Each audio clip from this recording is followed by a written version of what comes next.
Hello friends, हमारा दूसरा topic है how to find molecular mass और formula unit mass of compound और मॉलिक्यूल। तो इसमें हमको पता करना है किसी भी कंपाउंड का या मॉलिक्यूल्स का हम उसका मॉलिक्यूलर मास कैसे कैलकुलेट कर सकते हैं।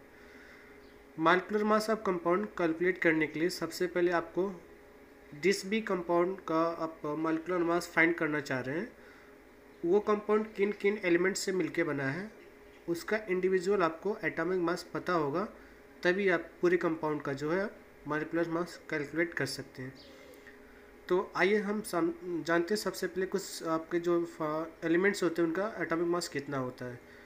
एटॉमिक मास को हम कैपिटल ए से डिनोट करते हैं। तो जैसे आपका सल्फ़र की बात करें तो इसका जो एटॉमिक मास होता है 32 होता है, oxygen 16, nitrogen 14 and sodium 23, hydrogen 1, carbon आपका 12 होता है, chlorine 35.5 and helium 4, calcium 40।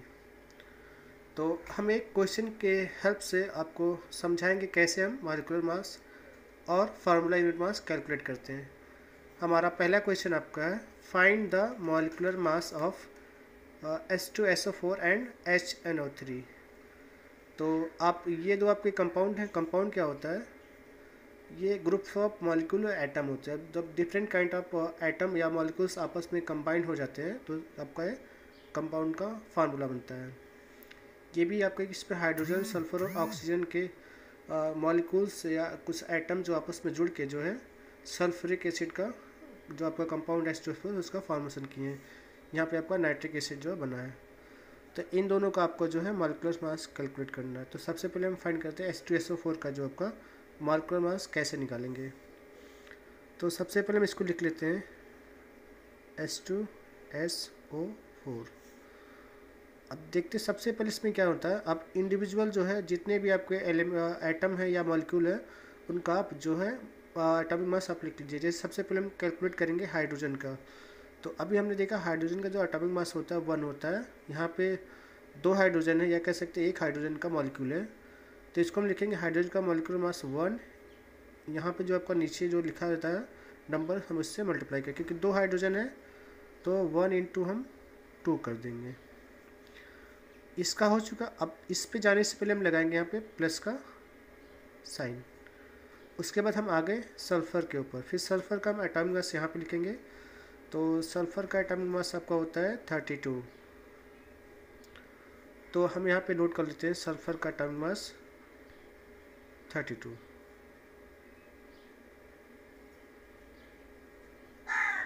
Sulphur का हो गया। उसके बाद जो है हम कैलकुलेट करेंगे ऑक्सीजन का क्या होता है। तो फिर से हम प्लस लगाएंगे।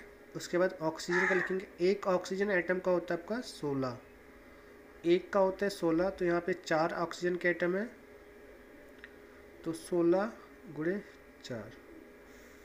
तो इसको हम सिंप्लीफाई कर लेते हैं। 1 into 2 that is 2 plus 32 plus 16 into 4 that is 64।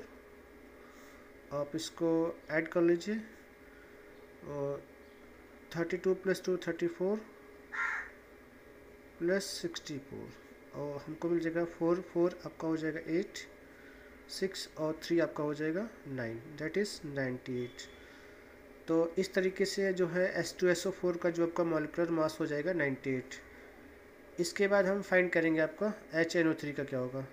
तो सबसे पहले हम इस कंपाउंड का फार्मूला लिख लेंगे HNO3। उसके बाद सबसे पहले जो हम हाइड्रोजन का जो एटॉमिक मास होगा उसको यहाँ पे राइट डाउन करेंगे। तो हमको पता है हाइड्रोजन का जो एटॉमिक मास कितना होता है आपको 1 होता है।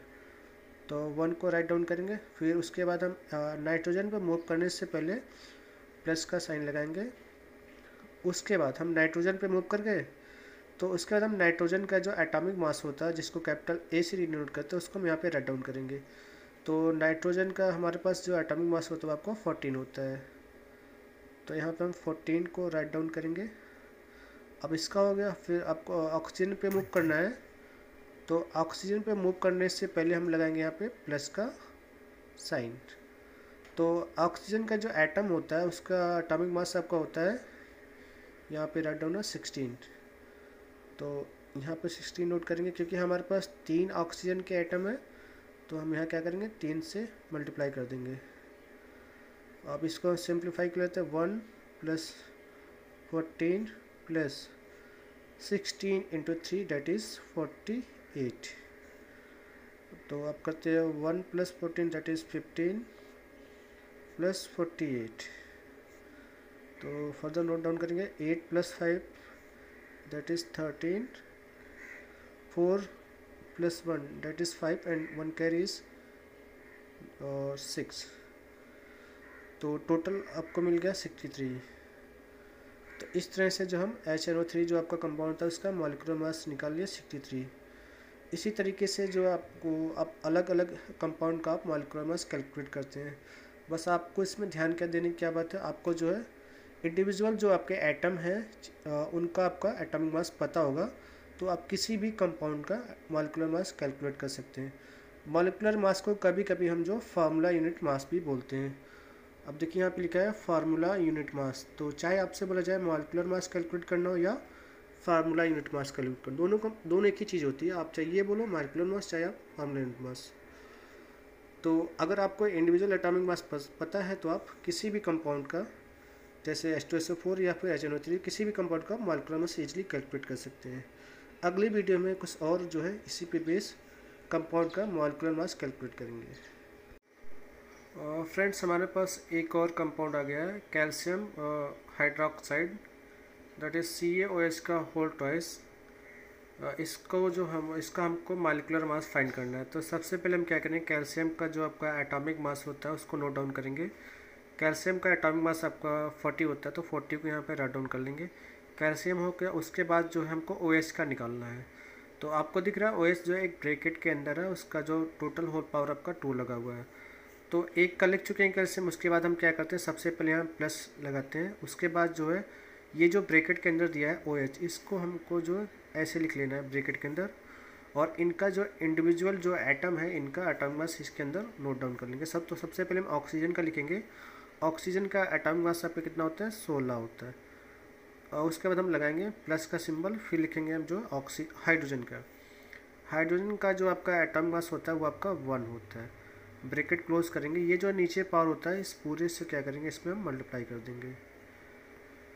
तो ये आपका मिल जाएगा 16 plus 1 that is 17 and 17 into 2 that is 34 plus 40। तो आपको मिल जाएगा ये टोटल आपका 74 हो जाएगा आपका इसका। अब इसको कैलकुलेट करते हैं। तो सबसे पहले नोट करते हैं कैल्शियम का भी मैंने नोट डाउन किया 40 होता है। कैल्शियम का हो जाए, उसके बाद सल्फ़र पे मूव करने से पहले क्या लगाते हैं हम यहाँ पे प्लस का साइन। तो हम सल्फ़र पे आ गए। सल्फ़र का एटॉमिक मास आपका होता है 32।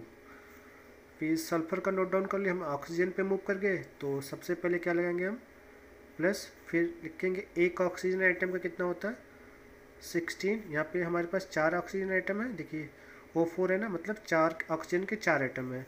तो एक का 16 होता है, तो 4 का कितना हो जाएगा 16 इंटू 4 प्लस।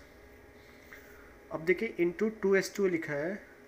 अगर किसी भी मतलब कोई भी एलिमेंट से पहले अगर आपका यहाँ पे कोई न्यूमेरिकल वैल्यू लिखी गई है तो हम इसको ऐसे लिख लेंगे, यहाँ पे लगाएंगे मल्टीप्लाई का साइन। उसके पीछे जो भी चीज़ लिखी गई होगी, इस न्यूमेरिकल वैल्यू के पीछे जो भी चीज़ लिखी गई है उसको ब्रैकेट के अंदर क्लोज करेंगे और उनका इंडिविजुअल जो भी है एटॉमिक मास यहाँ पे नोट डाउन कर लेंगे। तो हाइड्रोजन का 1 होता है, यहाँ पे हाइड्रोजन के 2 आइटम है, तो हो जाएगा 1 इंटू 2 प्लस ऑक्सीजन का कितना होता है आपका 16 होता है। ये हो गया ब्रैकेट क्लोज।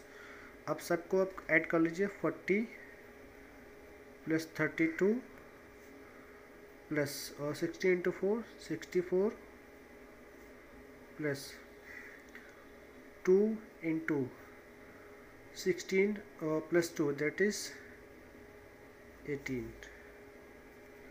तो आप यहाँ से कर लीजिएगा 40 plus 32 that is 72 plus 64 plus 80 into 2 that is 36। आपको हो जाएगा 4 2 6 7 प्लस 6 दैट इज़ 13 प्लस 36। आपको मतलब 6 6 कितना हो जाएगा आपका 12, 3 और 3 6 1 कैरी 7 और 1 172। तो इस तरीके से क्या हो जाएगा आपका CaSO4 इंटू 2s2 का जो आपका एटॉमिक मॉलिक्यूलर मास आ जाएगा वो आपका 172 आ जाएगा। इसमें आपको ध्यान देने योग्य क्या बातें हैं, देखिए यहाँ तो कोई दिक्कत नहीं है, जैसे यहाँ इंटू लगा ना, इंटू के बाद जो ये जो नंबर लिखा रहेगा इसके बाद जो भी आपके मॉलिक्यूल या एटम लिखे गए उनको क्या करेंगे हम ब्रैकेट के अंदर क्लोज करेंगे। सबसे पहले इस 2 से जो है मल्टीप्लाई के 2 इंटू मल्टीप्लाई का सिंबल लगाएंगे, उसके बाद सारी चीज़ को जो यहाँ पे S2 लिखा है इसको ब्रैकेट के अंदर क्लोज कर देंगे और सबका जो है इंडिविजुअल एटॉमिक मास यहाँ पे नोट डाउन कर लेंगे। उसके बाद जो भी आपका ये डेटा मिलेगा उसको हम सिंप्लीफाई कर लेंगे तो आपको फाइनली जो होगा इस कंपाउंड का आपको एटॉमिक मास मॉलिक्यूलर मास मिल जाएगा। तो अगर अभी भी अगर आपको दिक्कत हो किसी कंपाउंड का मॉलिक्यूलर मास कैलकुलेट करने में कोई दिक्कत आ रही हो तो आप हमें कमेंट सेक्शन में क्वेश्चन को शेयर करिए, हम आपकी हेल्प करेंगे। Thank you.